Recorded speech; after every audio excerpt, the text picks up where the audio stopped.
Listo, chicos, empezamos con los que estemos. Ya los demás irán ingresando como vamos avanzando. Sí, a proteína en rango nefrótico, va a haber un compromiso de función renal de grado variable, desde hematuria hasta falla renal con oligonuria, y el hallazgo de hipertensión arterial también.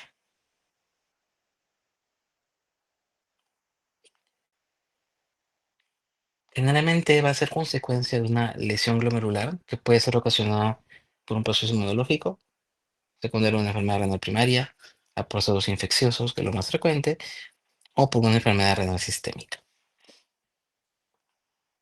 Entre las causas primarias, la más frecuente es que se ocasiona por una neuropatía IgA, ¿ya? Como debut, principalmente caracterizada por hematuria y proteinuria. Puede ser también secundaria a una glomerulonefritis membrana proliferativa. Ambas, tanto la IgA como la membrana proliferativa y la postinfecciosa, clínicamente son similares, más que todo por la evolución o los hallazgos analíticos se diferencian. Una glomerulonefritis proliferativa focal y segmentaria, aunque esta más se relaciona con la presencia de síndrome nefrótico, o una glomerulonefritis proliferativa extracapilar o más conocida como rápidamente progresiva. Y la clínica ya va a ser de un deterioro renal muy abrupto, ¿no? Entre las causas secundarias a procesos infecciosos, lo más frecuente es que sean secundarias a la infección por este protocolo grupo A. También la frecuente es que sea secundario a las infecciones por estafilococo aureus o epidermidis. Y como ven, hay diferentes bacterias, virus, parásitos o hongos que pueden producir también esta etiología. En realidad, todo proceso infeccioso generalizado puede desencadenar un compromiso renal por estos depósitos de mundo complejos que se forman, ¿no? Entre las enfermedades asociadas a un compromiso sistémico, entre los más frecuentes tenemos un paciente con un lupus eritematoso sistémico. Claro que esta presentación va a ser asociada a la presencia de otros criterios de enfermedad, ¿no? Como dolor articular, eritema malar u otros hallazgos analíticos. Una glomerulosis de Wegener, un síndrome de Good-Pasteur, que es síndrome pulmón-riñón, parotitis nodosa en contexto de una púrpura de Henoch-Schönlein, eso presenta los mismos hallazgos clínicos, un síndrome pulmón hemolítico, un Guillain-Barré con compromiso renal también. La hematuria, que es el signo más constante y característico de esta enfermedad, va a estar, como mencionamos, en el 100% de los pacientes. Puede ser tanto macro como microscópica, de acuerdo al grado de compromiso renal que vamos a tener. Generalmente la hematuria, cuando es de gluten glomerular, ya la orina es oscura, es como té cargado, ya va a estar presente en todo el chorro, ya no genera ningún síntoma de dolor o malestar. Y como no es es ya el hematicrinado que sale hacia el exterior, no hay formación de coágulos en este caso, ¿ya? Puede haber el hallazgo de cilindros hemáticos, ¿ya? Y también de característicos que son estos glóbulos rojos dismórficos, crenocitos o acantocitos, también como se les puede llamar, ¿ya? ¿Cómo podemos diferenciar una hematuria que es de vía urinaria, que es extraglomerular, como de una hematuria glomerular, que son las que nos preocupan en realidad, ¿no? Normalmente la hematuria glomerular, como les mencioné, es de color té o Coca-Cola, es oscuro, es toda la orina. Ya el hallazgo de los hematíes dismórficos va a ser hasta un 80% como cantidad, ¿no? Cuantificado. De todos los hematíes, casi el 80% van a ser dismórficos. Ver hallazgo de cilindros, no hay coágulos y puede asociarse a proteínas. Cuando estamos en una hematuria no glomerular o extraglomerular, normalmente la orina puede ser rosada, color lavado de carne, también puede ser roja o sangre pura, ¿ya? Los hematíes van a ser normales, ¿ya? No va a haber presencia de cilindros y va a haber bastante coágulo. ¿Cómo se producen estos crenocitos o hematíes inmersos que son característicos de la enfermedad? Normalmente, si ustedes se imaginan, cuando hablamos de hematuria glomerular, el hematíes sale del glomérulo, ¿no? A nivel de glomérulos y a nivel el túbulo contorno proximal, la osmolaridad es cercana a 300, entonces la hematía sale con esa osmolaridad. En algunas nefronas, las asas de que le llegan hacia médula, hacia la médula final, entonces normalmente pueden concentrar hasta 1200 en esta médula renal. Entonces, este cambio de osmolaridad de 300 que vive normalmente la hematía hasta 1200 como este matiz se expone a un medio muy hipertónico, el líquido sale hacia afuera, entonces se crena. Como casi todos los hematíes van a pasar por estas nefronas o estos túbulos contorneados y asas de Henle, casi todos salen crenaditos, pues no hacia afuera. Muy diferente de estas hematuras extramerulares, en donde como es vía urinaria, no tiene pasaje por esto, casi todo lo que sale es sangre. En realidad las hematuриas por lesiones ureterales, cálculos, tumores o lesiones vesicales son bien aparatosas. Normalmente llegan a vejiga, en vejiga como no orinamos constantemente, retenemos orina, se concentra, forma coágulos y pues orinamos al final coagulito de sangre. Eso caracteriza las extramerulares. Entre las dos siempre la más preocupante es la glomerular, pues, ¿no? Como ven ahí, a la izquierda van a ver una orina con coágulos, si logran apreciar un poco, hay orina roja clara o con de cristales. Y a la derecha una orina color más Coca-Cola, ¿no? Con una emisión de presencia de hematíes dimórficos y también de presencia de cilindros.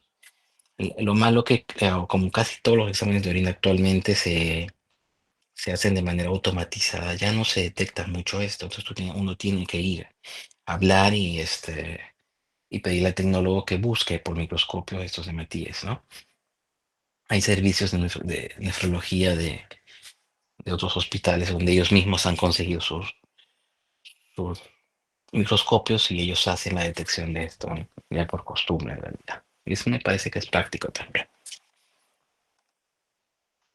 Otro hallazgo que podemos encontrar es un edema, que tiene un 80% de los pacientes.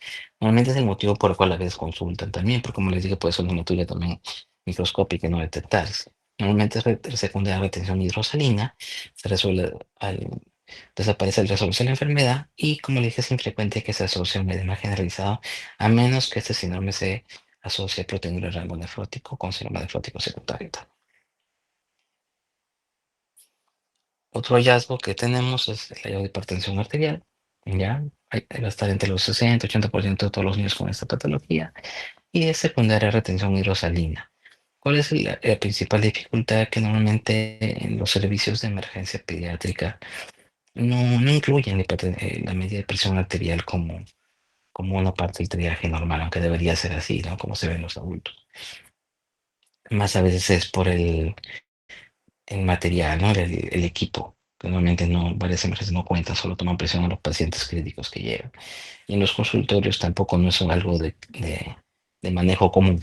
Bueno, en la nefrología tomamos porque no nosotros vivimos con eso, ¿no? En cardio también. Pero en otros servicios en realidad no vemos que tomen o se preocupen por la toma de la presión arterial. Ya, nosotros clasificamos o podemos decir que un paciente tiene hipertensión arterial cuando, de acuerdo a la edad y la talla del paciente, supera el percentil 95, ¿ya? En mayor, lo normal es que sea entre 50 y 90. Entre 90 y 95 consideramos como presión arterial elevada y más de 95 hipertensión arterial. Pues siempre los niñitos, como hemos visto con unos compañeros en el consultorio, tenemos que manejarlo según tablas, ¿no? Tomamos la presión, vemos la edad, vemos la talla y vemos si está en el rango o no, ¿ya?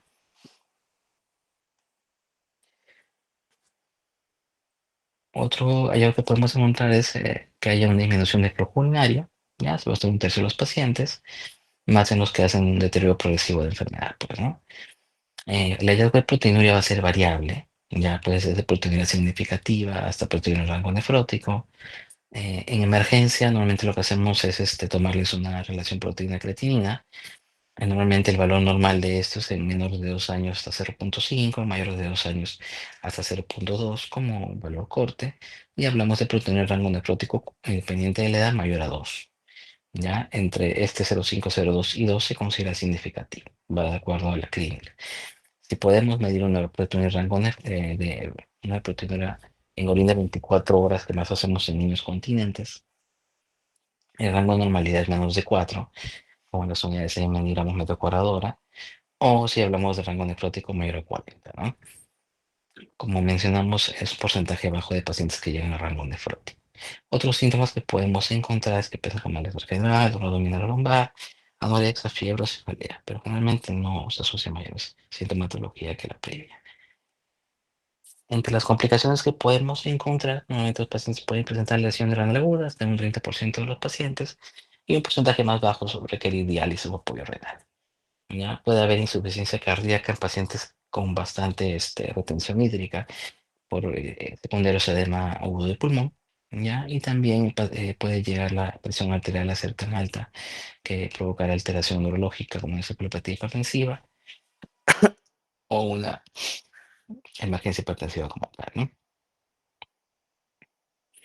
La enfermedad modelo de este síndrome nefrítico es la glomerulonephritis post-estreptocócica, que es el prototipo de enfermedad, ¿no? Y también la causa más frecuente. Se estima que más o menos 470.000 casos nuevos de esta se da al año. Generalmente se ven más en países en desarrollo, una mortalidad bien baja. La causa más frecuente es el estreptococo beta hemolítico de grupo A, con diferentes serotipos. Realmente son secundarios a tanto infecciones faríngea, que es más frecuente, con las cepas que tenemos mencionan ahí, que se ven más en invierno, o secundarios a infecciones cutáneas como piodermitis, con las cepas que ven ahí, que más se ven en verano, ¿ya? A veces es difícil estimar una incidencia real porque realmente, como les mencioné, puede haber casos subclínicos. No tener tanto edema o ser algo que pase desapercibido, puede tener hematuria, proteinuria que no se detecta, no todo el mundo le hacemos examen de orina como control. Ya normalmente afecta a niños entre los 2 y 14 años, más se ve entre los 6 a 8 años y es más frecuente en varones que en mujeres. Hay diferencias de incidencias en diferentes lugares. En Perú nos da una prevalencia de 0,06, ¿no? Pero en realidad es bien baja la detección. Puede tener un curso subclínico, pero generalmente se va a presentar como un síndrome nefrítico agudo, ¿ya? Y rara vez como una rápidamente progresiva. Entre la fisiopatología normalmente va a ser esta enfermedad causada por inmunocomplejos. Ya vamos a ver los antígenos leptogénicos del estreptococo, uno es la exotoxina B, ya, y otro es la glicirrilido 3-fosfato deshidrogenasa. Ambas lo que hacen en realidad es formar estos complejos inmunes que en realidad van a dañar al final esta barra de filtración glomerular, generando depósito, inflamación. Y eso es la fisiología real de la enfermedad. Por biopsia o anatomía patológica vamos a tener los característicos. El patrón eh, clásico es una glomerulonefritis proliferativa endocapilar difusa. Difusa, ¿por qué? Porque compromete más del 50% de los glomérulas. Proliferativa endocapilar, que va a haber una proliferación tanto de células mesangiales como endoteliales. Y va a haber aguda porque se va a caracterizar por un infiltrado que más va a tener polimorfo nuclear en linfocitos y monocitos. Normalmente en las biopsias renales vemos tres cosas: microscopía óptica, inmunofluorescencia y microscopía electrónica. En la inmunofluorescencia lo que vamos a detectar son depósitos, ¿ya? Los principales depósitos que se ven, una posinfecciosa en C3, IgG, y en una microscopía electrónica, lo característico que a veces pregunto exámenes de emisión o los exámenes que están por dar ustedes, son depósitos subepiteliales, lo que suele haber, ¿ya? Vamos a ver las imágenes para que se orienten un poquito. En la figura van a ver que este es un glomérulo, el glomérulo está acá con esta proliferación a nivel mesangial, acá hay linfocitos, nucleares. Estos que pintan verde, normalmente los glomérulos se exponen a estos tintes de IgG, S3, S4, Q, entonces lo que detectan más a nivel mesangial van estos depósitos C3 e IgG, como mencionamos, en la figura que viene bien para que se orienten bien. Esta es una microscopía electrónica normal. La membrana de filtración glomerular está formada por un endotelio fenestrado, por acá, ¿ya? Una membrana basal, y estos son los pies podocitarios del podocito. Entonces, un endotelio, membrana basal y epitelio. Los depósitos que hemos dicho que son característicos de la enfermedad son subepiteliales, debajo del epitelio, entre el epitelio y la membrana basal, como vemos acá. ¿Ya? Estos son los depósitos. ¿Ya? Entonces, es característico de la enfermedad, ya también se conocen como HAMS. Para el diagnóstico, generalmente es una historia clínica adecuada, viendo antecedentes de infecciones recientes, antecedentes de enfermedades glomerulares en la familia y hacer un examen físico para descartar signos de enfermedades sistémicas, ¿no? Tenemos que ver peso, talla, signos vitales, incluyendo presión arterial, ver si hay presencia de edema, sobrecarga hídrica, ¿no? Ocultamos pulmoncitos, vemos si hay quemosis, ¿ya? Antecedentes de faringitis o piodermitis y ver si hay asociados trastornos errores como cefalea, alteración del sensor, visuales o convulsiones, o capaz ingreso con convulsión al paciente, en caso que pensemos en una emergencia hipertensiva.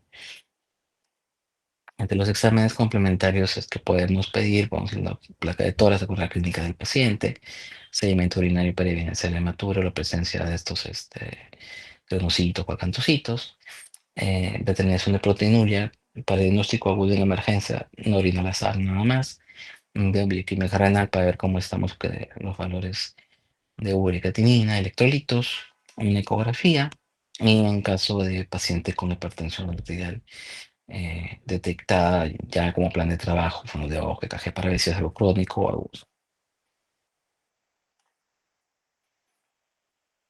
Podemos detectar anticuerpos anti-estreptococo, ya los títulos se le van a sugerir una infección reciente, ya la antistreptolicina O, que es la clásica que suelen ver, tenemos la anti-DNase y la anti-NU, ya y también la anti-legumidas. Las más prácticas es la detección del ASO y de la anti-DNase B, ya. Solo la anti-NSB y la antileronidasas son positivas tras una infección cutánea, ¿ya? Una infección cutánea no te eleva ASO, ¿ya? Normalmente todas estas se elevan después de una infección faríngea, una faringitis septocócica. Realmente desde la primera, segunda semana podemos detectarlo. Y cuando son infecciones cutáneas, normalmente a partir de la cuarta o sexta semana, ¿ya? Y la más específica de todas es anti-NACB. También esta entidad, por esta conocimiento de complejos, va a activar la vía alterna del complemento. Por ende, va a haber una disminución de la fracción C3, ¿ya? Y también la CH50, pero de las que solemos medir o más fáciles de cuantificar es la C3, ya hasta un 70-90% de los casos, siempre con C4 normal. Normalmente estas fracciones de complemento se normalizan a las 6 a 8 fueron semanas, con eso ya cumplimos el diagnóstico. Si no se normalizan y persisten bajas después de este periodo, ya tenemos que pensar en otras etiologías. Ya la indicación de biopsia también se da en este caso. Entre las más frecuentes, que sea un lupus o una membrana proliferativa. Cuando ambas están disminuidas a la vez C3 y C4, ya más nos orienta hacia un lupus en realidad, ¿no? Si vemos que esta entidad se asocia también a signos sistémicos. Si queremos descartar lupus, podemos pedir un ANA, anti-DNA, complemento. Si queremos, nos orienta más a una vasculitis, pedimos ANCA. Y si nos da más para descartar de enfermedad posterior por el compromiso pulmonar también, ya pensamos en la detección de estos anticuerpos antivirales a primera fase del diagnóstico. ¿En qué casos hacemos biopsia renal? Cuando tenemos un paciente con esta entidad ahí, un síndrome proteinuria en rango nefrótico persistente, macromaturia o hipertensión que dura más de 4 a 6 semanas en el curso de evolución, ¿ya? Puede haber presencia de síntomas extrarrenales o alteraciones inmunológicas o de enfermedad sistémica, como el C3-C4 bajo o la persistencia de estos, también nos orienta que tenemos que hacer una probable biopsia renal en este paciente. Todo este síndrome nefrítico como una evolución rápidamente progresiva también es indicación de biopsia renal. Y también la componente persistente, como lo mencioné después de la octava semana, también es una indicación de biopsia porque ya sale fuera de la etiología de una membrana de una posinfecciosa. Más vemos en este caso que puede ser un lupus o una membrana proliferativa. Entonces, todo paciente que tenga un síndrome nefrítico, más que todo, es un diagnóstico de descarte, ya porque si es por secundaria una infección cutánea va a ser difícil la detección de estos anticuerpos anti-estreptococo, ¿ya? O no podemos dar 100% garantizado que esa sea la etiología, entonces se le sigue al paciente. Pues, bueno, el paciente va a estar hospitalizado poco tiempo si el curso no es tan malo, pero el seguimiento se le hace a largo plazo porque de todas maneras si persisten estas alteraciones después de la octava semana, estas alteraciones analíticas, o persiste después de un periodo más largo que siguen con hipertenso, siguen con hematuria, ya tenemos que plantear otras etiologías, ¿no? El tratamiento es sintomático en realidad. Más que todo para control, tratamiento de hipertensión arterial, manejo de edema, volumen urinario y si está uno con falla renal aguda. Normalmente lo que digo es que esté en reposo relativo, le hacemos una restricción hídrica tratando de lograr un balance negativo. Normalmente le damos, si es un paciente de ingreso reciente, 2/3 de su basal, entonces sería promedio de 800 mililitros por metro cuadrado al día, ya, y si es menor de 10 kilos, 80 cc por kilo día también. Una forma de iniciar la restricción y los días posteriores de acuerdo al balance hídrico. Le damos una dieta hiposódica. Hablamos de dietas hiposódicas cuando le damos una cantidad de sodio entre 1,5 y 2 gramos de sodio.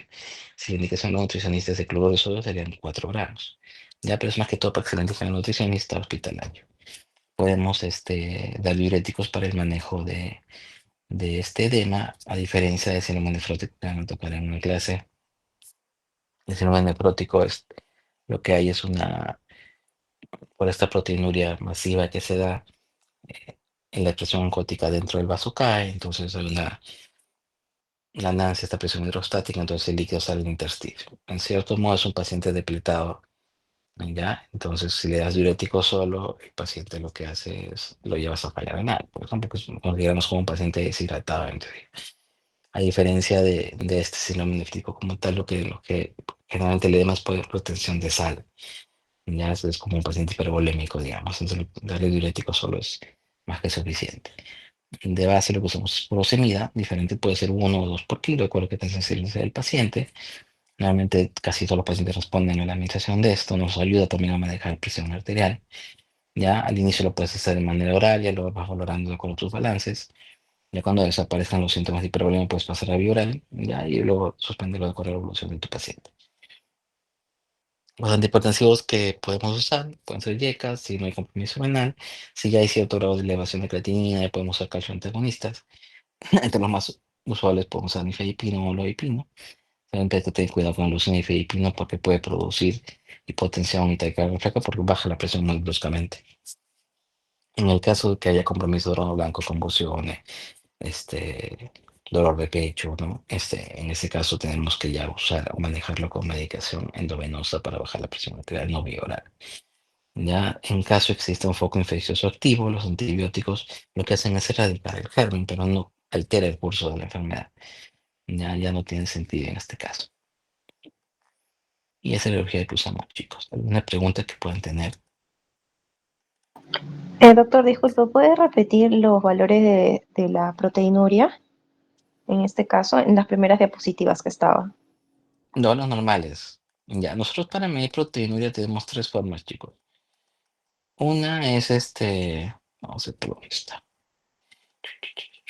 Una es la tira reactivo del examen simple de orina, ¿ya? Normalmente si detectas 3 a 4 cruces en la tira reactiva ya es un rango alto de proteinuria, ¿ya? Nos sirve como un despistaje. La segunda forma en pacientes sin continencia urinaria, o sea, lactantes pequeños, ¿no? O pacientes con problemas vesicales, nosotros lo que pedimos es proteína en orina y creatinina en orina y hacemos el cociente. División entre proteína y creatinina. A menor edad es un niño más inmaduro, pues se elimina más proteínas que es normal. Entonces, en menores de 2 años, el valor normal es hasta 0,5. En mayores de 2 años, el valor normal es hasta 0,2. Y hablamos de rango nefrótico con los mayores a 2. ¿Ya? Ya si el paciente es continente y podemos medir en orina 24 horas, ya medimos durante todo un día, generalmente desde la segunda orina del día hasta la primera del día siguiente, pero que sean 24 horas exactas, sin decir al paciente que ingiera más líquido, nada por el estilo, un día normal, como y corriente, y medimos. Acá lo tenemos que hacer con la cálculo de superficie corporal. Entonces, si el valor es menos de 4, dependiente de la edad en este caso, consideramos que es un valor normal. Entre 4 y 40 es significativo y mayor a 40 nefrótico. ¿Ya? Para que tengan presente también para la clase de síndrome nefrótico. ¿Ya? ¿Alguna otra pregunta? Doctor, ¿podría repetir mayor a 2 años hasta cuánto era? De la relación proteína-creatinina Sí, doctor. hasta 0,2. Y en nefrótico, como dijo, que Mayor a mi 2 internet está independiente de la muy... edad. No se lo juro, Listo. pregúntenle. ¿Mm? Muchísimas gracias, doctor. Ahí. Otra consulta, chicos.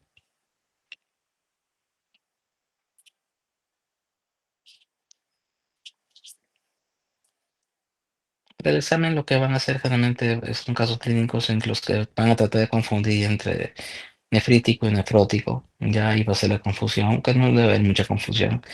En el caso clínico, sí, puede haber un nefrótico con hallazgo de hematuria también y proteinuria.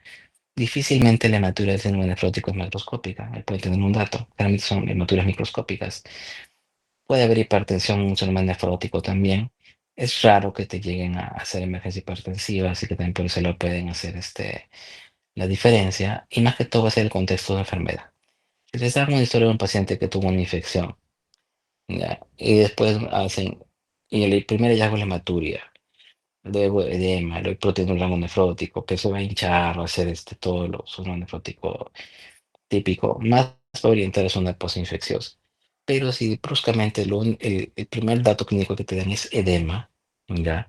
Y luego te mencionan todo y al final hay algo de matura dentro de la evolución, más da con un síndrome nefrótico, ¿ya? Entonces, en ese tipo de contexto de evolución clínica se tienen que hacer la diferencia, porque he visto que los exámenes les dan como casos un poquito bien extensos, ¿no? Para que no se confunda, ¿ya? ¿Alguna pregunta que puedan tener?